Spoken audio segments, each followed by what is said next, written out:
Hello everyone, welcome back to my channel. আমি শ্রাবন্তী, আর শ্রাবন্তী ব্লগে জানাই তোমাদের অনেক অনেক ওয়েলকাম। তো এখন 9টা বাজে, এখন থেকে আমার ব্লগটা স্টার্ট করলাম। আর এই যে প্যাকেট দেখছো, এই প্যাকেটের ভেতরে আছে পরোটা আর তরকারি। তো আজকেও কিন্তু স্টেশন থেকে নিয়ে এসেছি। আর যেহেতু নন্দিনীর স্কুল আছে, তো সেই জন্য এখন রোজ স্কুল থেকে আসার পথে পরোটা নিয়ে আসি। তারপরে 10:30 11টার দিকে তিনজনে মিলে ব্রেকফাস্ট করি। রান্নাবান্না আর করা দুদিন ধরে হচ্ছে না, একবারে দুপুরে রান্না করি। তো আজকে কিন্তু মে দিবস উপলক্ষে ছুটি আছে, তো আজকে বাড়িতে আছি, তো সেই জন্য রান্না করব ফ্রায়েড রাইস আর হাঁসের মাংস। তো এই যে এখানে চাল ভেজানো আছে, আর এই যে আছে দেখো হাঁসের মাংসটা। তো অনেক দিনই হয়ে গেছে হাঁসের মাংস খাওয়া হচ্ছে না। তো অনেক দিন আগের একটা ভিডিওতে আছে হাঁসের মাংস রান্না করেছিলাম, তো আজকে আবার করব। তো অনেক দিন পরে আবার খাবো আজকে। আর এখানে আছে এই যে গাজর আর বিন, আর এখানে এই যে সব মশলা আছে, এখনও পেস্ট করা হয়নি। আর এখানে এই যে আলু আছে, পেঁয়াজ আছে। তো আজকে আর ভালো করে সাজিয়ে গুছিয়ে দেখালাম না, এত গরমের মধ্যে আর কি করব, যেটুকু পেরেছি সেইভাবেই দেখাচ্ছি। আর এখানে আছে দেখো কাজু আর কিশমিশ, আর এখানে এই যে গোটা গরম মশলা, লঙ্কা আর তেজপাতা। আর এখানে এই যে পেস্ট করা হয়ে গেছে মশলাটা। আর তারপরে দিয়ে দিলাম দেখো কড়াইতে তেল, আর এবার দিয়ে দিলাম আলু। এবার আমি আলুটা কিন্তু ভালো করে লাল লাল করে ভেজে নেবো। তো এই যে দেখো আলুটা আমার ভাজা হয়ে গেছে। তারপরে সেই তেলের ভেতরেই এই যে দিয়ে দিলাম জিরা, লঙ্কা, পেঁয়াজ, আর তারপরে দিয়ে দিলাম এই যে হাঁসের মাংসটা। তো এবার আমি ভালো করে এই যে দেখো কষিয়ে নেব। তো এখনও কিন্তু লঙ্কা দেওয়া হয়নি, লঙ্কাটা একটু লাস্টের দিকে দেব, কষানো হোক একটু তারপরে। তো এই যে এবার একটু কষাতে কষাতে একটু লাল লাল ভাব এসেছে, আর এবার আমি লঙ্কাটা দিয়েছি।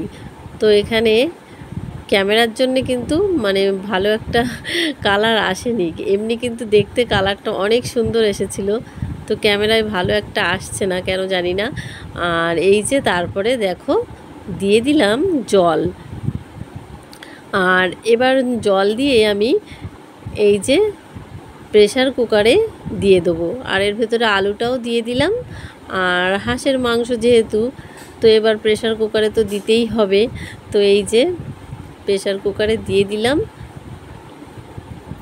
তো আমি কিন্তু প্রেসার কুকারে দিয়েই রান্না করি, চিকেনটাও রান্না করি, আর মটন তো রান্না করতেই হয়, মটন আর হাঁসের মাংসও করতে হয়। তো এই যে দিয়ে দিলাম। আর এখানে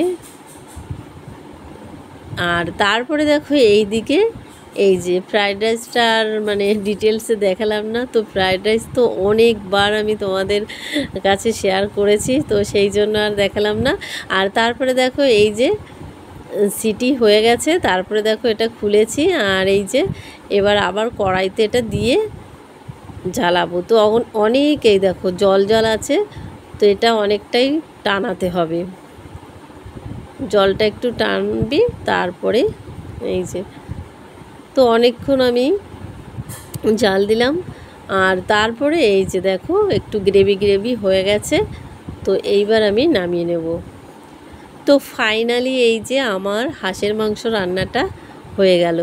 আর এই যে হচ্ছে কালারটা, তো এখানে না কালারটা ভালো আসেনি, তো কালারটা আরও দারুণ সুন্দর একটা কালার হয়েছিল।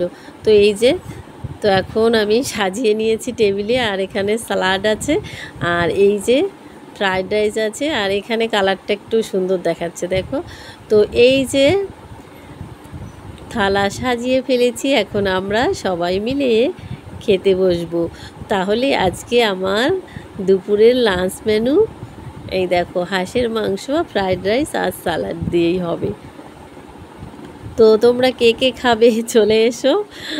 আর আমিও এবার এই যে এটা আমার জন্য নিয়েছি, আর এবার এই দেখো খেতে বসে গেছি। তো খাওয়া শুরু হয়ে গেছে। তো তোমরা এখনও পর্যন্ত ভিডিওটা দেখছো কিন্তু লাইক দাওনি, প্লিজ একটা লাইক দিয়ে দেবে। আর আমার ভিডিও কেমন লাগে অবশ্যই জানাবে, ঠিক আছে। আর তারপরে তো দেখো খাওয়া হয়ে গেল, আর তারপরে এই যে নন্দিনী নিয়ে এলো কি ক্যাম্পা আর স্প্রাইট। তো তিনজনে তিনটে খাবো। আর এই সব খাওয়ার পরে একটু কোল্ড ড্রিঙ্কস না খেলে মানে কেমন একটা লাগে, আমার তো খেতেই হবে। আর তারপরে তো কত জোয়ান খেলাম, এটা ওটা খেলাম। তো আমার আজকের মানে পুরো ভিডিওটা তোমাদের কেমন লেগেছে অবশ্যই সুন্দর সুন্দর কমেন্ট করে জানাবে। তো চলো আজকের মতো এই পর্যন্তই, কালকে আবার দেখা হবে অন্য কোনো নতুন ভিডিওতে।